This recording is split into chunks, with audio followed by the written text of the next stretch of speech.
Okay, I've got limited time, I'm losing it. So I need to just say, so that we're all on the same page, a little bit about the origins of this science of climate change.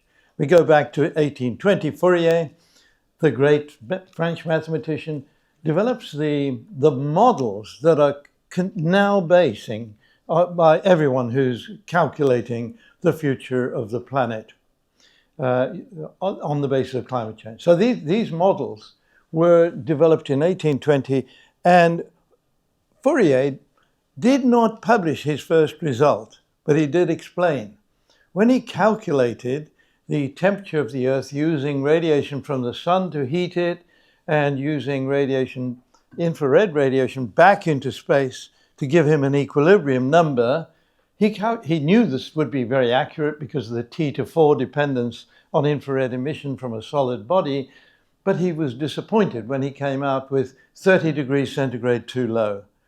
And he just said the atmosphere must be capturing some of that energy, like a blanket keeps you warmer at night, and so that radiated energy is captured by this blanket of atmosphere.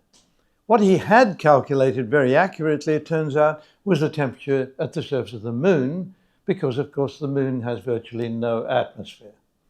So the calculation was remarkably accurate. We then move on to 1860. The Irish scientist Tyndall says, well, I could measure the coefficient that Fourier used in order to get the right value. You could say this was a bit of a swindle because he didn't know how much energy was captured by the atmosphere. Right? He just put in another coefficient and he got the right number. Tyndall then says, I can measure this. And very fortunately, Tyndall, being a very careful scientist, uses a tube with air in it, and he puts a hot body at one end and calculates how much of the radiated energy gets out at the other end, and he cleans the air. This was a crucial experiment because what he found was Fourier coefficient of 0. And what he had taken out were all the greenhouse gases when he cleaned the air. Now, fortunately, he repeats the experiment with air as taken from the atmosphere. He gets Fourier's coefficient remarkably accurately. It's a beautiful example of theory leading science, but science observation confirming what had gone ahead. But we now understood oxygen and nitrogen cannot absorb infrared radiation. These homonuclear diatomic molecules cannot do that. We understand the quantum mechanics now, but this wasn't understood until Tyndall did that experiment. And then we come to the great Svante Arrhenius.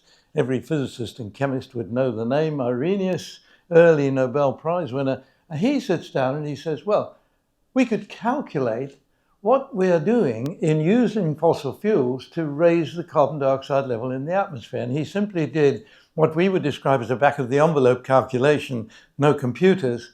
He did a calculation and he said, if we were to double the amount of carbon dioxide in the atmosphere, the temperature rise would be about 5 degrees centigrade. And the latest figure would give you 3 to 4 degrees centigrade, plus or minus 2. So amazing accuracy. The essential elements of the theory of climate change were already captured at that time. Now, we know a lot more today, and I'm not going to say that everything had been discovered at that point in time. So, for example, there's no talk there about changing albedo, and there also today is not enough attention given to changing albedo. We are losing ice on Earth at a very rapid rate. Ice reflects sunlight effectively back into space. Sea below the Arctic Sea absorbs the energy from the sun very effectively. Any white surface tends to reflect it back into space. So we see this big change in albedo, but they're still not really using models that include that. And that's my first complaint about where the climate science community is currently going. All right, let's move on. Just trying to say this isn't a new piece of science. It's been around long enough for us to have realized what the problems were. Hey. All right, so this is where we've got to.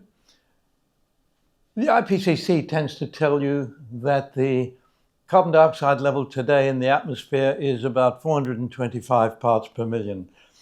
Misleading, because it doesn't include methane, NOx, and other gases. And methane levels are now increasing so rapidly that year on year they're contributing more to changing climate change.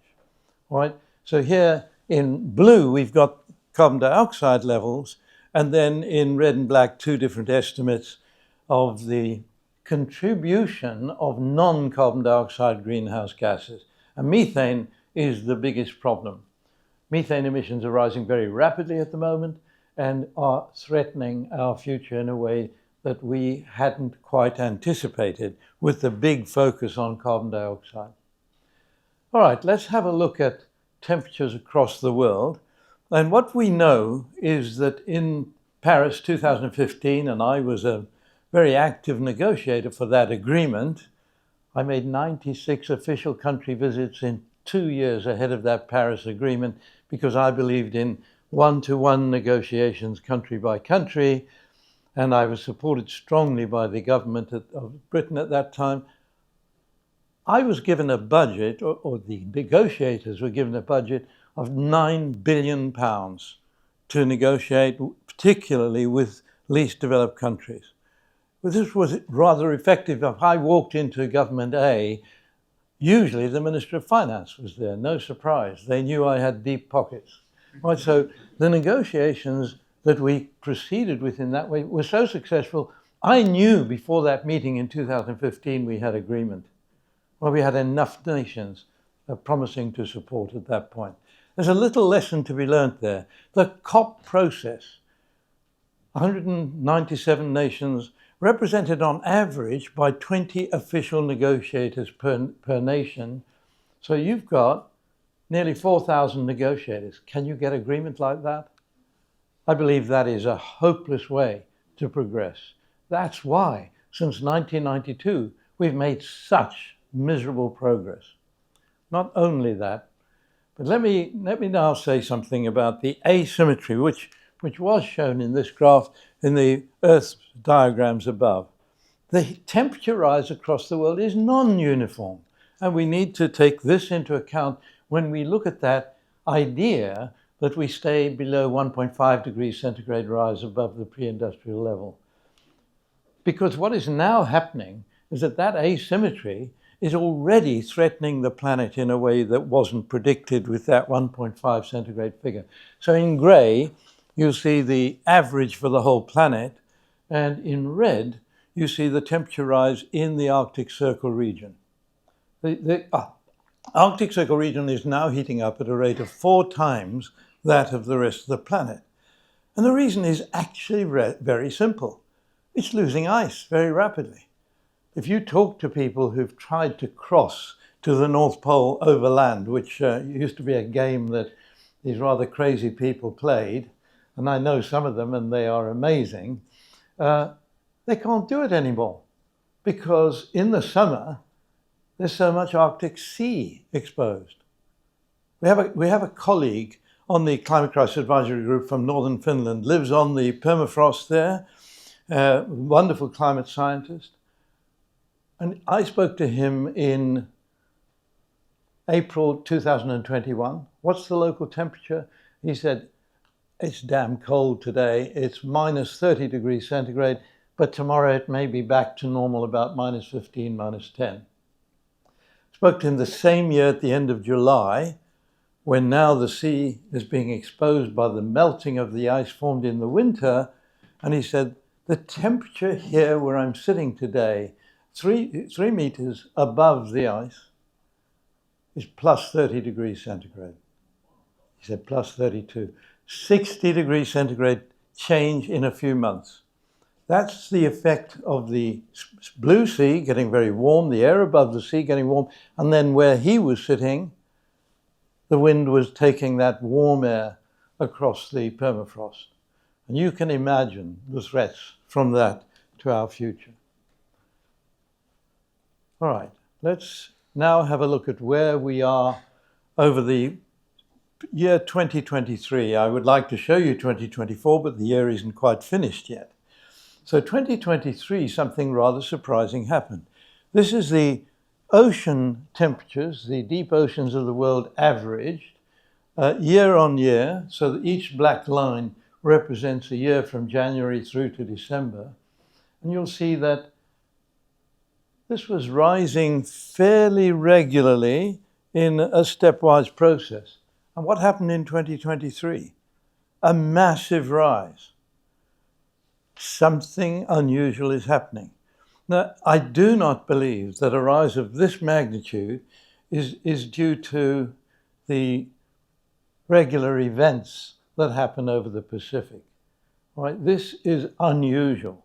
We have not observed this as a previous big leap forward in temperature. And of course, this year, the temperature rise is even higher. Now, it's not as significant a jump as this, but the point is that many people were predicting we'd get back to the original level. This year is now on record, so far, the hottest year we've ever had, on human record. Right, so what is happening there is quite possibly the loss of ice. The loss of ice around the Arctic Circle region has reached a very high level, but Antarctic last year lost 50% of its sea ice. Right? The sea ice in the Southern Ocean surrounding Antarctica, 50% of the sea ice lost in 1 year. We have no full explanation of this except to say what is happening in the Arctic Circle region.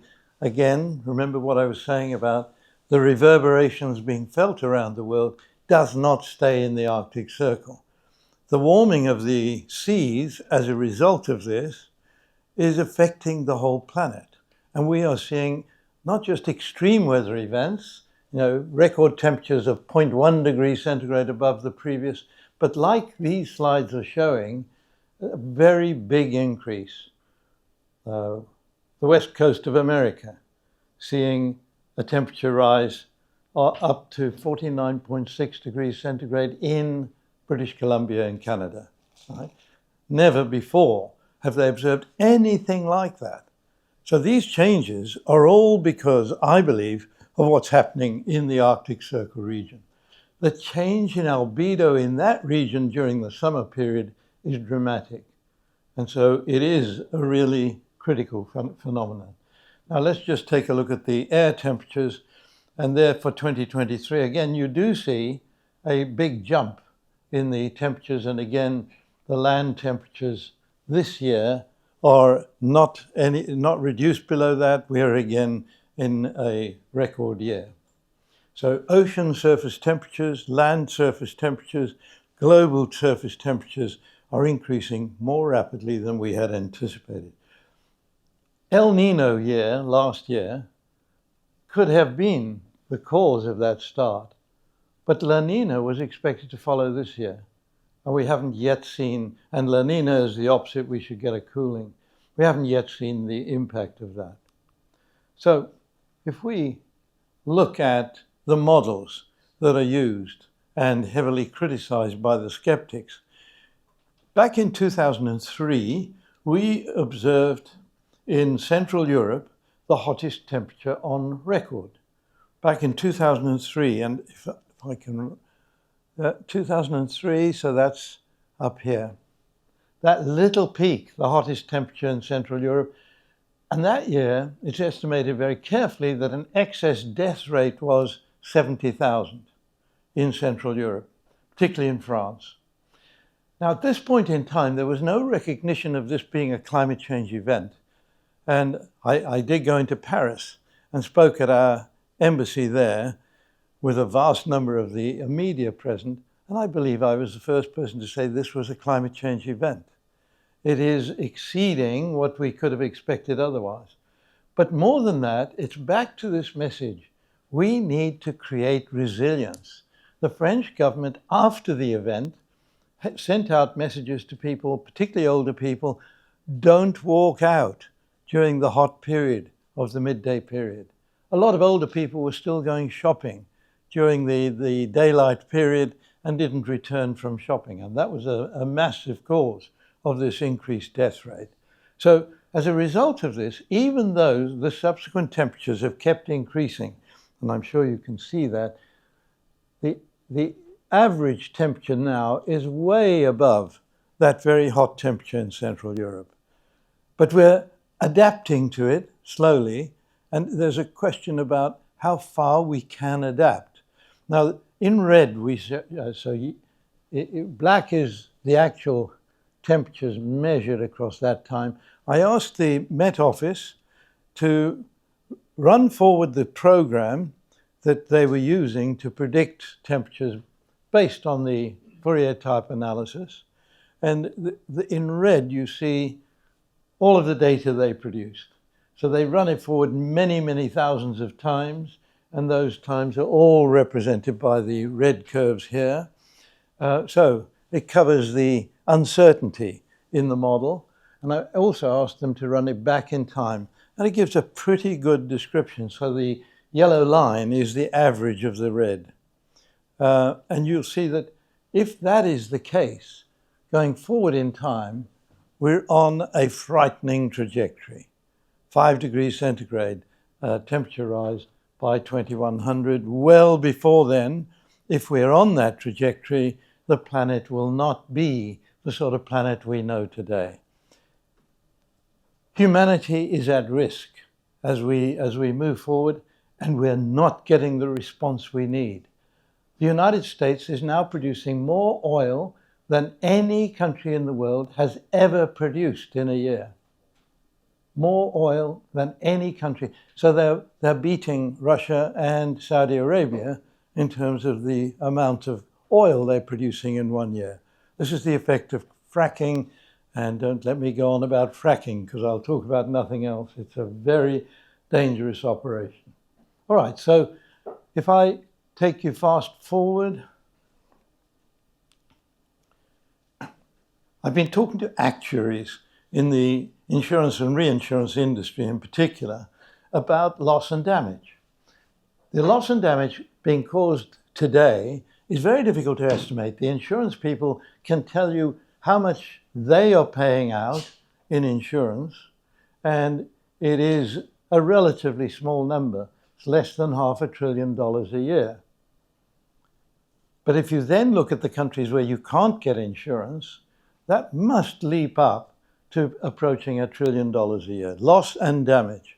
And so these actuaries produced the curve shown here. So what they're saying is the standard curve for loss and damage, which is this one, it's a simple quadratic function that looks like a straight line. That standard curve doesn't look anything like what they have produced. So what they're saying is that the loss and damage is going to rise to 100% of GDP because of all the feedback effects. None of the feedback effects are included in that quadratic function. So this is the difference between the actuaries and the IPCC analysis. And you can see it's a vast difference. Now, we can't tell which curve we're on. All they're saying is there's plenty of feedback. We're already on that curve, and it's going to go up to complete loss of GDP across the whole world. Now, if that isn't a major message to get across, then I don't know what is.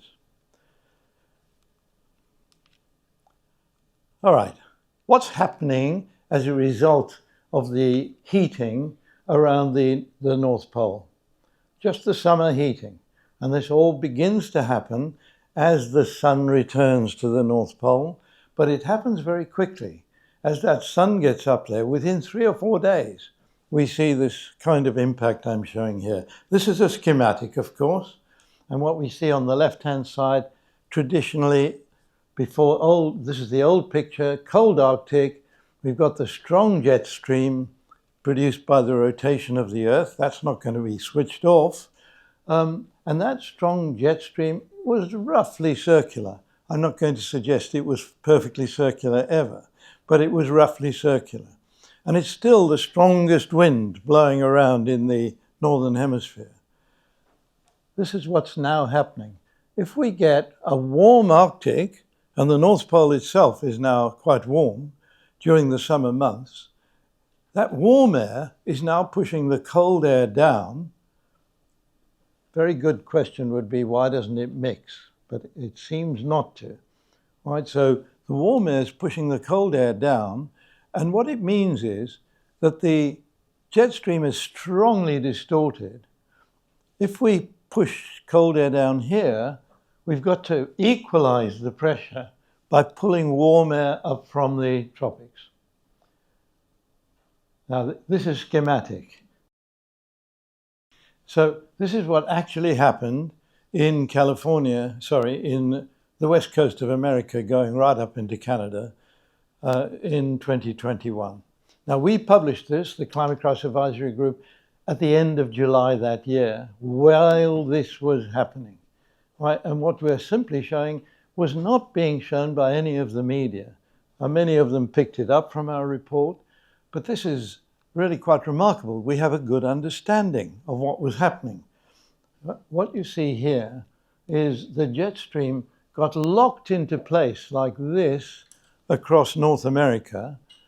And what you had is a very stormy region here because of this cold air coming down, warm air going up there.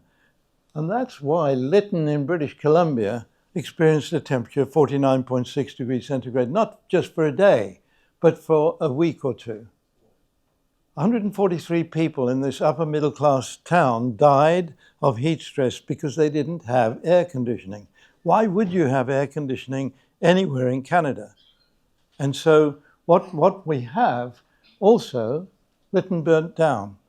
Right? The forest around Lytton was effectively denuded of moisture by the hot air, and as a result caught fire and the town burnt down. So what I'm actually saying here by stressing this is that none of us are free from the challenges of climate change. You know, we can't insulate ourselves from this kind of thing. We can create better resilience, and we must do. You will know that in 2021, but subsequently as well, the temperature in Dallas, Texas, right down in the south, hit minus 16 and then minus 18 degrees centigrade. Snow in Dallas, Texas, unheard of. Minus 16, minus 18, that's the push of the cold air coming down as a result of what I'm showing here.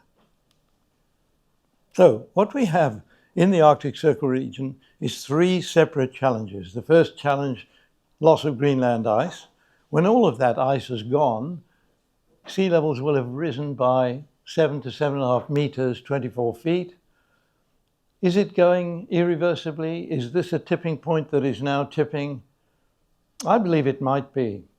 I've got a colleague in Cambridge who spent his life, working life, measuring the thickness of ice in this region of the world. And his best estimate of the loss of ice from Greenland 40 years ago, when he started, and he's now retired, was a loss of about 50 million tons of ice a year. The big analysis published this year by NASA and others, it's an enormous analysis over a long period of time, shows that Greenland is now losing 30 million tons of ice an hour. Right? And what you've got to conclude from that is that it's beginning to look irreversible without human intervention. I say without human intervention because I believe we need to be looking at human intervention to buy time for us while we begin to do the other things as well. Let me move on. So Vietnam. The country of Vietnam is very close to sea level. Why is that? Silt brought down by that enormous river coming across Southeast Asia, silt brought down over the ages, created Vietnam. So the whole country is very close to sea level. And the prediction on the left was a prediction made about 10 years ago of flooding of Vietnam in 2050 with then estimated rising sea levels.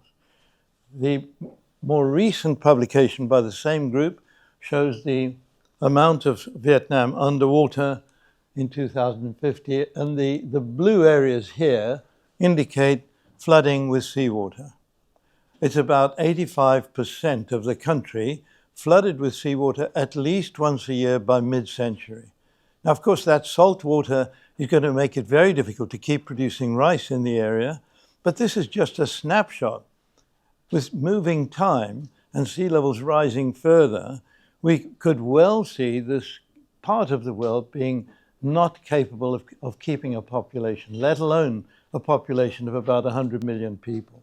Now, I'm just focusing on Vietnam. I could take you to Indonesia, where Jakarta, the current capital, the north end of Jakarta is now under seawater round the year.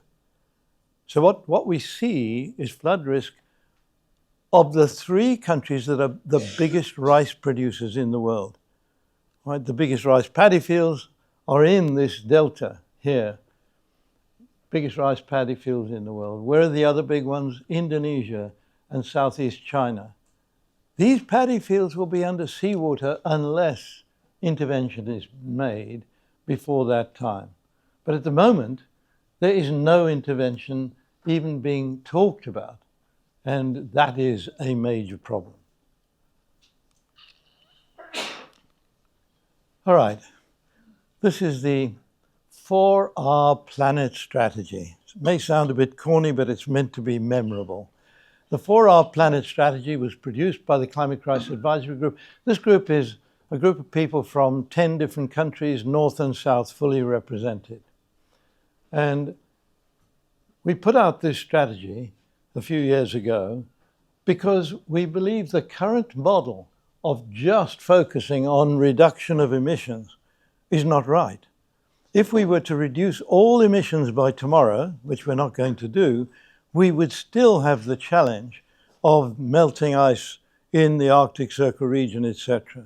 We need more interventions.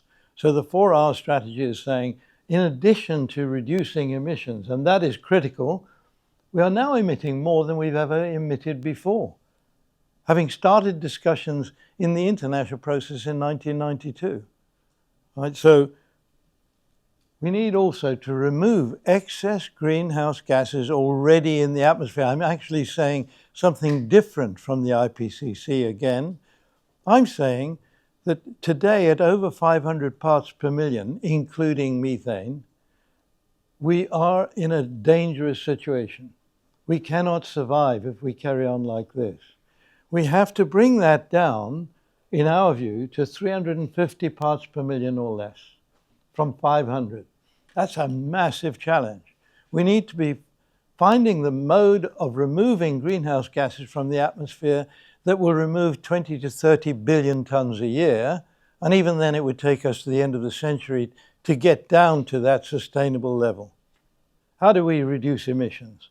Now, I was very frustrated because of the lack of understanding of the need for research. People are saying, we've got all of the technology we need. No, we need vastly more technology. And each of these new technological developments are an opportunity for wealth creation. This is the way forward for the Earth. And so what I was developing together with a few other colleagues was this idea that is now called mission innovation, that all the major countries of the world should be invited to collaborate together to create a large enough budget. We were setting the budget at $30 billion a year to spend on research into these technologies, the kind of research that is so beautifully being done here at Imperial College. I've got to move quickly. Oh, you couldn't hear me, sorry. Apologies to the back. So essentially, what happened was, I was talking about this while I was traveling around the world in 2015 with heads of governments. And there was a sort of muted agreement. And then Obama. About a month before this agreement, Obama said, yep, we'll do it, we're in. Now that message going round to the other heads of government in this photograph produced them all opting to stand on that platform. Those heads of governments have all committed to that $30 billion a year together. And that took place. The only hiccup in that process really was when Trump withdrew the United States from the process, but Biden has put the US back in. Now that is a significant contribution to research. And many people in this room are probably unaware of the fact that the increased budget for this area is part of that agreement. Right? It's not paraded around the world, but the countries are all examined every year to see that they are spending something like that $30 billion a year. Right, so let's move on. Greenhouse gas removal. I'm not going to delay you with the details here, but what we need is a proper analysis of all of the possibilities of greenhouse gas removal. And that analysis, in my view, should take place with a view to, once it's extended to a global operation, it's not worth it if it doesn't remove 1 billion tons of greenhouse gases a year. Right? If you want something that is going to contribute to our future, it's got to have a lot more promise than a few million tons a year, which I'm afraid direct air capture sits alongside. So I'm saying be much more ambitious. Just a couple of words about some technologies. The first is solar radiation management. How do we refreeze the Arctic during the polar summer months? How do we keep that layer of ice that's formed during the winter there so that winter after winter the ice builds up? How do we reflect sunlight away from that area so that we can do that during the summer months? And the technique that I'm closely involved with is marine cloud brightening. And marine cloud brightening is simply, how do we create white cloud cover over the whole of the Arctic Sea area every summer? Right, that is the challenge. There are other possibilities. Stratospheric aerosol injection is a very controversial way forward. Putting stuff into the stratosphere may have consequences that would be extremely damaging. This is the Marine Cloud Brightening Project, and a wonderful marine engineer produced these diagrams of how we can do this. All of the work that I'm involved with is imitating natural processes. How are white clouds formed over the ocean? A storm at sea creates tiny droplets of seawater, and in the sunlight, hot air rises from the sea and takes up these droplets of water 5,000, 6,000 feet. And the result of that warm air blowing them up is each droplet loses its water, and you're left with a single crystal of salt. And if that salt crystal is small enough, you create a white cloud because it hovers 5,000, 6,000 feet up, picks up water vapor again, and bingo, you've got a white cloud. So these ocean vessels are designed to create those tiny droplets. You would have to surround the Arctic Circle region with these vessels. And people say to me, that looks like it'll be very expensive. And of course, billions of dollars are required. But how much would we save in terms of flooding, etc., damage every year? It would be far, far bigger than that. So this project needs to be balanced in terms of the risk we're facing. All right, each one of these techniques needs to be examined in terms of technological feasibility, scalability, and it needs to be clearly examined in terms of potential adverse impacts. And of course, all of this is a slow process. As I've just heard about the wonderful work being done here on extending the lifetime of batteries, right? It takes a slow process to get all of that work done carefully. We don't have time, and we need to accelerate that process. We need much more funding going into this work so that we can accelerate it, but at the same time do it properly. Marine biomass, this is the technique I'm very fond of, and it is to imitate the natural ocean fertilization process. We create a layer of phytoplankton. Phytoplankton is the initial foodstuff of every kind of fish larvae that hatches from eggs.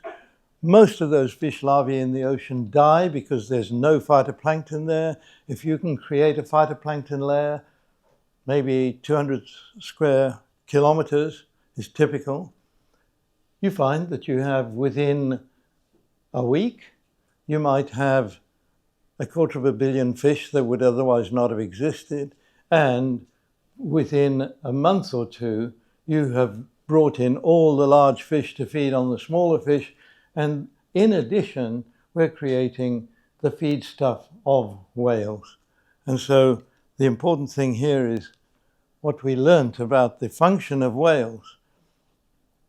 Smetacek was the first guy to take a film of a pod of whales, blue whales, coming up to the surface, and in the film they disappear as they reach the surface in a great cloud, a great cloud of whale poo.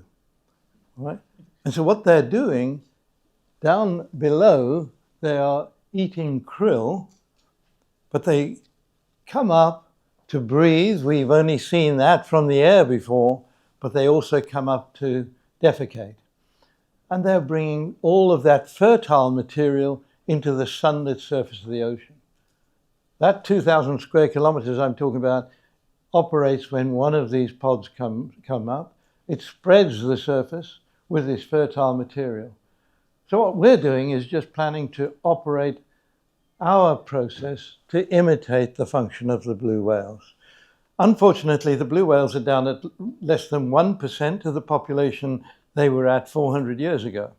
They were doing this function for the entire biosystem of the oceans very effectively. It's not just the blue whales, the so-called baleen whales. These are the whales with a large amount of blubber. The first oil discovery 400 years ago was whales. We were killing them for their blubber and throwing the meat back into the ocean. And we've got ourselves into this situation now where the oceans are now becoming depopulated of fish, not just overfishing, it's because we removed the baleen whales. Baleen whales blubber, they can feed deep down. The krill exists at 300 to 500 meters below sea level. It's very cold down there. They need the blubber to survive. Anyway, we have a process very cleverly based on one of the consortium members we have, which is the consortium member from Goa in India, said, we've got an enormous rice factory here, and the byproduct of the rice factory, which they throw away, is rice husks. We bake those rice husks at a relatively low temperature, and they act as tiny little rafts. They float on the surface of the sea for a month or two. So we're now covering these rice husks with lignin, a natural material. It's a glue, if you like. And then we put on top of that volcanic dust that we got from Tonga, the recent big volcanic eruption, which contains all the missing nutrients from most of the surface oceans. So the idea is to operate right across the surface oceans. How much carbon dioxide would we capture? We're not sure. It could be 1 billion tons a year. It could be 15 billion tons a year. I think it's more likely to be the high end. When a blue whale dies, it drops to the bottom of the ocean. It's cold. It sequesters all the carbon it contains. All right, so let me just try to move on. I hate moving on from this particular slide. We have a big consortium, Hawaii, University of Southern California, University of Cape Town. The Goa Marine Studies Institute is now providing all of the members of the team with these rice husks, and we can cover all of the deep oceans of the world. The final part of this process is to cover 2 to 3% of the world's deep ocean surfaces every year with this material until the blue whale population is returned to where it was, and then we can leave them to do the job. That's the overall process that we have focused on. All right, I just leave you with this. I know this is a little bit of a self-image, but we've just had a meeting at Port Moresby in Papua New Guinea. Again, heads of governments of the island states, including Australia and New Zealand. This was a moment after I had phoned, actually it was the ambassador of Fiji who phoned on my behalf, number 10, and said, Dave King wants to agree with the islanders that we should aim for 1.5 and no more, not 2 degrees centigrade. That came back very quickly from number 10, fine. So that was the British government committing itself to that 1.5, and it triggered a very good response. A little story, if I've got time, is Prime Minister of Australia, and this is what triggered my speech, had just said to the island leaders, you need to develop your economies and then you can do anything that climate change might do to your island. The people of Vanuatu and so on are saying, so what do we do when the sea level has risen above our landmass? But Prime Minister of New Zealand simply said, I agree with my colleague. I made this speech saying, we too are an island nation and we are going to lose our landmass very significantly, and this is going to happen unless we step in and do a much better job. We too are going to have a smaller landmass, we'll lose our big cities, etc. So we agree with you on the 1.5 degrees centigrade. The Australian Prime Minister got up and walked out, got in his private plane to fly back to Australia. I walk out of this meeting straight into the Australian Broadcasting Corporation. You are live on Australian Broadcasting Corporation News this evening. You have just totally disagreed with our Prime Minister. What have you got to say? Now, I'm not a Prime Minister. I was only in Port Moresby because nobody else in the British government was prepared to travel there, right? So, and why was I there? Well, we've still got islands that don't want to let go the British colonial position because we keep them going. So I thought to myself, I'm not the Prime Minister, but I'm just going to say, I'm just telling everyone here why the British government is taking all these measures to deal with climate change. We were heading towards reducing our emissions by 50%, and we have got there today. It's because we're under this major threat. When the Prime Minister landed, now I'm just going to say this was the final straw for him. He had lost his job as Prime Minister. The Cabinet had a meeting and decided he should go. So there is a point in standing up and saying what you believe in public, even at the risk of your own Prime Minister saying you should never have said that. Right? So let me wrap it up. I think you will see that I believe we're in a very difficult situation. We are emitting today, counting methane and counting it properly, 50 billion tons of greenhouse gases into the atmosphere, more than ever before. We don't have a leader outside the United Nations. Guterres reads all of our reports. He's a great fan of the group that I lead. But the other leaders are not showing the leadership that is required. The United States is in a very difficult position. They're producing more and more oil. And we have just seen the Vice President saying that no, she would allow fracking to continue. We are in a very, very challenging situation. The power of the fossil fuel industry in putting out messages that we can all survive with this is really remarkable. We all need to respond to the situation in whatever way we can from whatever position we have. Thank you.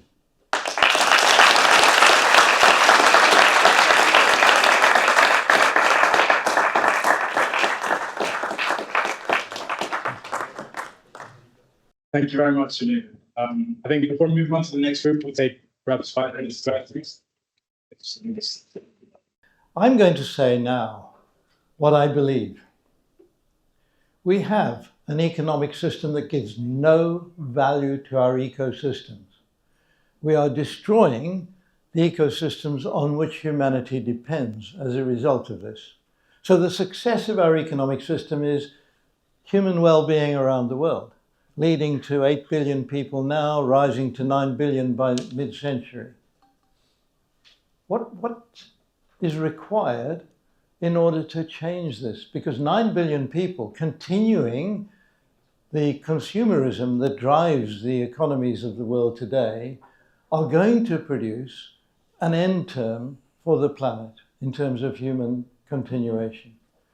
What we need, and I'm going to use a phrase those of you who understand what's happening in China, and I'm once again visiting China very shortly, will know where I get this from. Ecological civilization.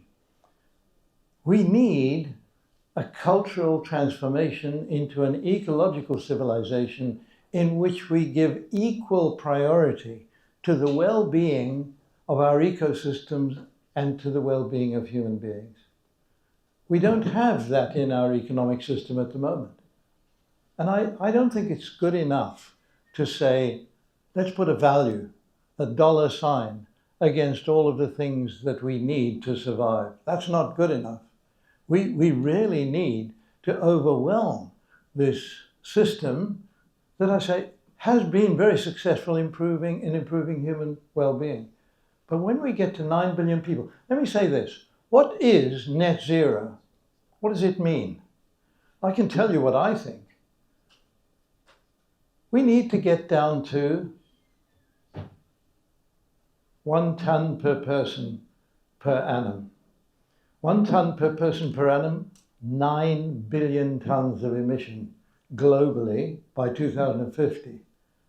How are we going to manage that? We need to remove greenhouse gases that are in excess already and then take account of the end product of net zero, if it gets there, of no more than 9 billion tons. Now, I don't believe at the moment that anyone in office in the United States believes what I've just said. 1 ton per person per annum. It looks as if I'm saying every country should have the standard of living of the poorest countries in the world. Some countries are at 0.2, 0.3 tons per person per annum. I'm not saying that at all. I'm saying we need to make this transition. We need to make it much more rapidly. We need to take it seriously.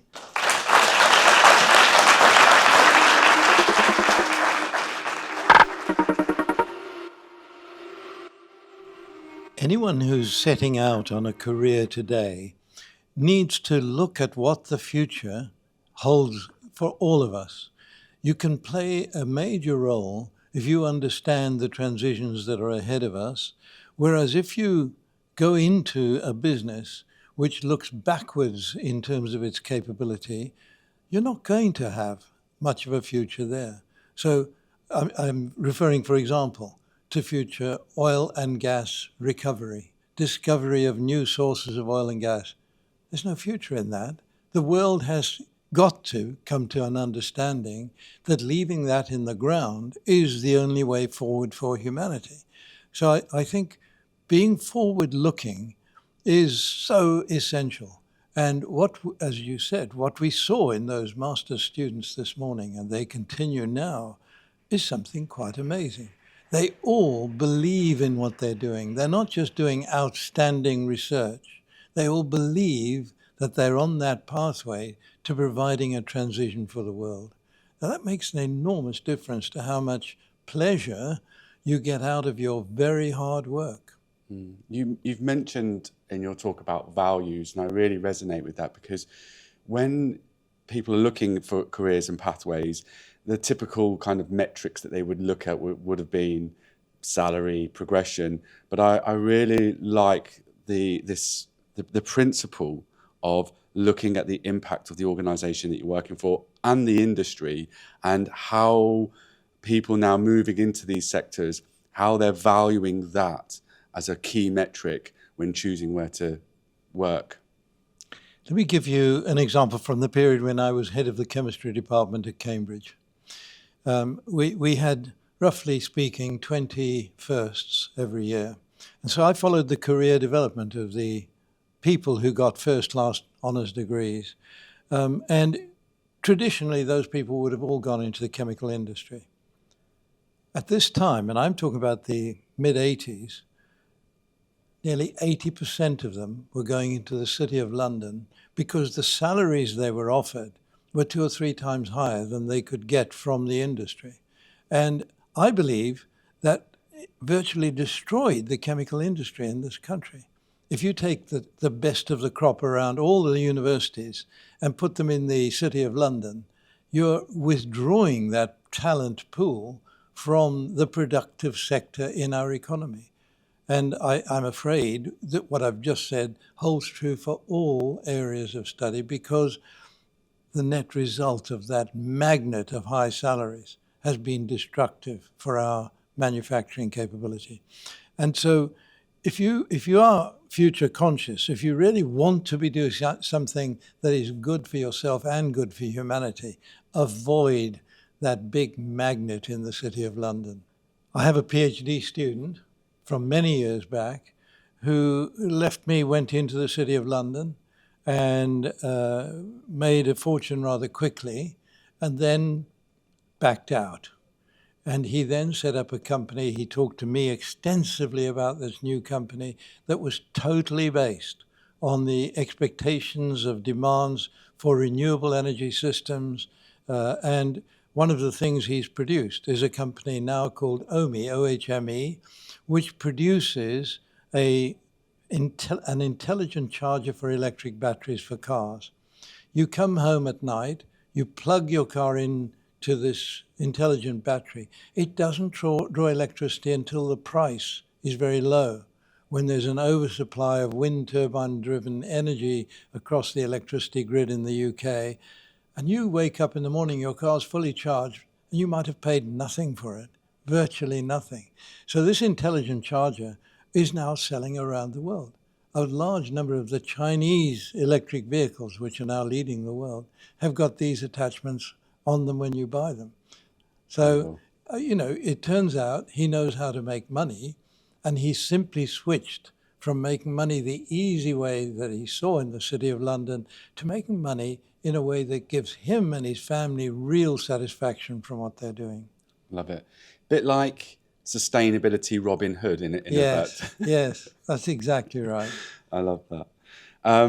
In your talk, you discussed a lot about human intervention, and in particular, I want to pick on the topic of refreezing the poles, which is incredible, exciting, and very optimistic and ambitious. I just wonder if we could touch on that, looking at the refreezing of the poles.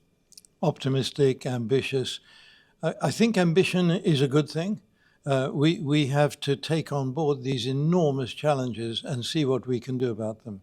The work as it's proceeding in Cambridge is to find a system that will create water droplets of the right size. So we get sodium chloride crystals that are the right size to hover at 5,000–6,000 feet above sea level, so that they create a white cloud. That's the piece that is now being worked out in Cambridge. Not easy. And then we need to see that those vessels, the marine vessels, beautifully designed, can be demonstrated. So we need to raise the money to demonstrate that by building the first one. And then they need to be rolled out until we have roughly 800 to 1,000 of them surrounding the Arctic Circle region. I'm afraid that looks like 10 years' work, and yet we need it today. So time isn't with us. We need to move so much more rapidly than we're able to now. And funding for these exercises is in short supply. You've mentioned a few times about acceleration and speed. Is it funding that's slowing things down? Yes, so we've got the funding now for the sort of work that we're hearing about here, the use of batteries in particular, but the entire energy supply system. But we don't have the funding for the other areas. So, for example, if I can take resilience, we have produced a report on city by city, the big cities of the world, and compared how well they're doing in terms of resilience. Now, one of the world's leaders is Shanghai. Shanghai has already built the largest water pumps in the world to keep Shanghai dry as the sea levels rise. Now that's forward-looking. New York was hit by Hurricane Sandy in 2012. We've been into the mayor's office. What are you doing?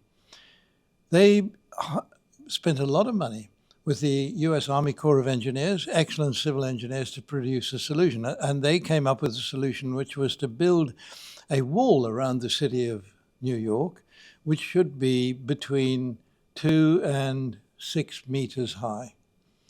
The city didn't want to build a wall around itself.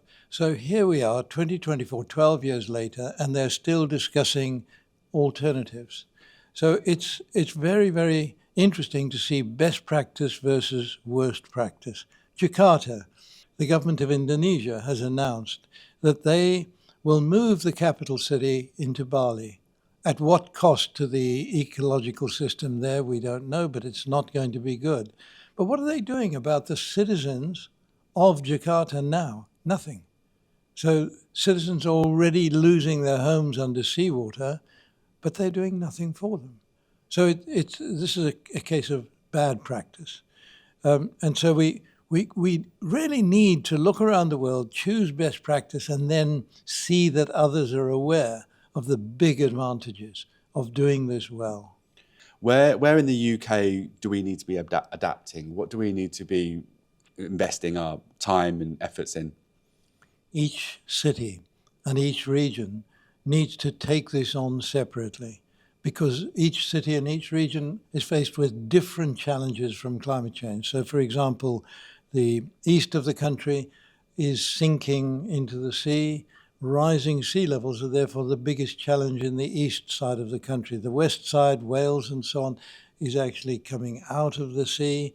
And so rising sea levels is less of a threat in that part of the world. So look at the cities along the east coast, but look at London especially. Right? We need a proper resilience analysis for each region. The climate scientists can give so much information to each region of the world. We have very, very powerful computer capacity now. I did an analysis for the country of Rwanda, which is a very small country on the equator in Africa. That country in 2010 put in place a green growth and climate resilience policy across all government ministries. The first government to raise funds from what was then the new fund in Seoul in Korea. They raised funds to create this process, and they're putting it in place. They're now producing electric vehicles, electric VWs in Rwanda. So what we see is I raised a significant sum of money to get the Met Office in Exeter to do the analysis at high resolution for the small country of Rwanda. The East Coast is faced with very heavy loss of water. The West Coast is faced with very heavy increase in water. Right? So it's right on that boundary between where the Nile flows from and where the Congo River flows from. It's right on that boundary. Two completely different regions challenged in different ways. That information is available. How many places in the world are using this? Very few. You've mentioned a couple of times about our economic system, and this is an area that I'm really interested in, but an economic system with no environmental values, I think you described it as. I just wonder if you could expand on that. If we look at our economic system, it is driven by consumerism. And so we only look at GDP growth as the measure of how well a country is doing. And that growth is driven entirely by consumerism. So what we see is that advertising new products in a, let me say, sexy way so that people want to buy them whether they need them or not is extremely powerful. And so we live in consumer-driven societies as a result. A proper way forward for humanity, in order for humanity to survive, is to recognize that ecosystems have such enormous value to all of us, to humanity, to the biological systems of the world as well. We need to recognize that to the point where we give equal importance to ecosystems as we give to human well-being. And human well-being is not the same as consumerism. Now this is, now I'm going to say I've had some success. 2012, the Chinese Communist Party put this into their constitution. 2015, the Chinese government put it into its constitution. Now, are they moving towards an ecological civilization? Very, very slowly.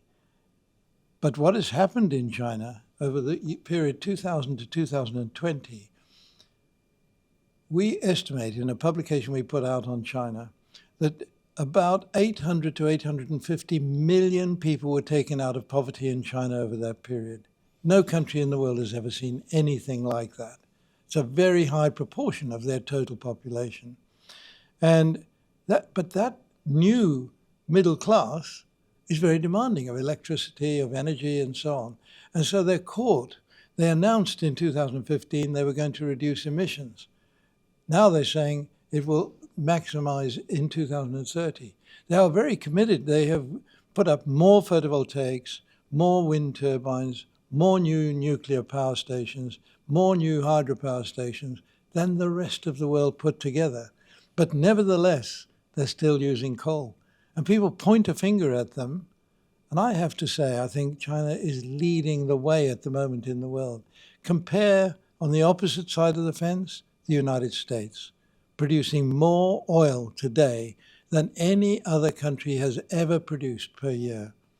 And so what we see is backtracking. And in the United States, and this is very, very badly taken in developing countries, pointing fingers at developing countries saying you should do more. It really is quite incredible. Mm. We mentioned about ambitious young people and people here at Imperial College London, and I've joined now by Eduardo. Eduardo, I'm putting you right on the spot here. You can ask second to last question. Have you got anything in your mind that you'd like to ask Dave? Yes, thank you for this. So, I mean, I'd have a few questions, but I guess I will ask, so you talked about geoengineering strategies. Is there political consensus around this issue? Are governmental organizations talking about solar radiation management or other forms of geoengineering in a perhaps worst case scenario where we reach really high global average temperatures? So I never refer to what I'm doing as geoengineering. I refer to it as biomimicry, right? And why? Because the word geoengineering doesn't describe what we're doing.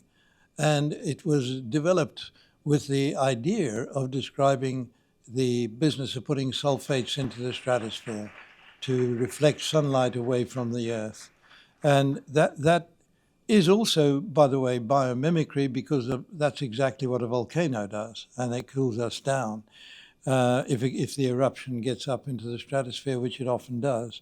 And so I think, first of all, I don't like the word geoengineering. Secondly, the United States is now moving quickly into these areas at last. But I'm worried about the motivation for that. What they're saying is we keep burning fossil fuels and we'll just reflect sunlight away. It's not a solution. We've just got to remember acidification of the oceans is a major challenge. And the oceans are a critical part of our future. 72% of the of the surface mass of the world is oceans. And if those oceans continue to be acidified, frankly, we're finished. So it isn't a strong way forward. We need to look very, very carefully at each of these technologies. And my worry about the putting of sulfates into the upper stratosphere is it's quite possible something unintended like the loss of the Indian monsoon would follow from that. That would be disastrous. Now, of course, it's disastrous that India, in my view, within 4 or 5 years, is likely to suffer 1 million deaths in a very hot summer. It's likely happening. India is not reporting heat stress deaths properly at the moment. And I think it's already happening on a big scale. So I think India is the country that will feel it's beneficial to put sulfates into the stratosphere, but it may hit them in another way. So we just need to be awfully careful with all of these. But the answer to your question is the United States is moving quite rapidly. There are big naysayers around the world on that word geoengineering, which is why I don't like using it. Thank you very much. Can I ask one more, or do we have to wrap up? So another point that you mentioned frequently during your talk was the albedo and how we understand this phenomenon. And that parameter seemed to be the source of a lot of the controversy behind the climate sensitivity metric that the IPCC in their 6th assessment report produced because you had all these different organizations creating their own models, and each of them having a specific way of modeling the albedo, whether it be ice or clouds. So my question is, how do we model and how do we deal with these parameters that are so complicated and so difficult to agree on how to parameterize in a model? How do we agree on the best way forward so that we have the best understanding of the effects of climate change? More and more powerful intelligent computers are emerging that gives us a much better capability to operate in this way, but I'm not suggesting that's the only route. I think paleoclimatology is a critical way forward. We learn so much by looking at the past to see what happened in the past. The world had very little ice way back, in fact, none whatsoever. So we can see the effect of the change in albedo going back in time to what the temperatures amount to. We have a very good paleoclimate record now, and several of the paleoclimatologists are busy getting on with this in a way which is just what happened in the past is a measure for what's going to happen now. The amount of greenhouse gases that we have today in the atmosphere, we have to go 3 million years back to mimic that. Right? And 3 million years back is not an attractive world. Right? So we need to understand that we can learn a lot more from paleoclimatology than most people are accepting today. Thank you. Super clear. Thank you. Great questions. Thank you. Thanks. I'll just finish on one thing, just to go on what you're saying. I love the coupling of biomimicry and climate tech. I think there's a podcast episode there, which I might be going to ask about further on down the line. I just want to close on COP, really. It's in November, and hopes, aspirations. One of the features of the last 3 COPs is the dominance of the oil industry in the process. We once again have a president of the COP who is a big oil industry person. And in the last COP, we had a CEO of the biggest oil industry in that country. So have we been captured by the oil, gas, and coal lobby in this process? I'm very, very worried about it going to Azerbaijan this year. The focus of the meeting is not on the things I was talking about today. The focus of the meeting is really about finance. And that's an important issue. But is it going to look at the loss and damage issue? I don't think so. You know, loss and damage is an enormous number, but it's not enormous compared to the sums of money that many people are sitting on in Western countries. So I think the answer to your question is it's a difficult question, but I'm not expecting a lot. My focus at the moment, and I'm off to Brazil shortly, is on COP30 in Brazil, because Lula is a champion of work on climate change. I had very good meetings with him in my previous period in government when I was chief scientific advisor. He invited me to Brazil, and he invited me to bring 12 British scientists to Brazil who could study what was happening in the Amazon forest. I did that, and those people are still working in the Amazon forest. So, you know, he's a positive force. But I've got to say, Brazil has since that time discovered that it has oil. And the oil recovery in Brazil is through a nationalized company. It is owned by the government. And he's in a fix because a big part of their GDP is now from oil recovery. It's not easy with politicians who are having to balance these things to try to remain in power. And there's a big weakness of the current system. The power of the Chinese system is it's not a democracy. The weakness of the Chinese system is it's not a democracy. Yeah, well, I'm going to keep everything crossed for positive developments there. Dave, thank you so much for your time. Let's do it again soon. Thank you. Thank you. Thanks very much. And thank you to this young man. Thank you, Ardo. My pleasure. Thank you. Cheers. Yeah.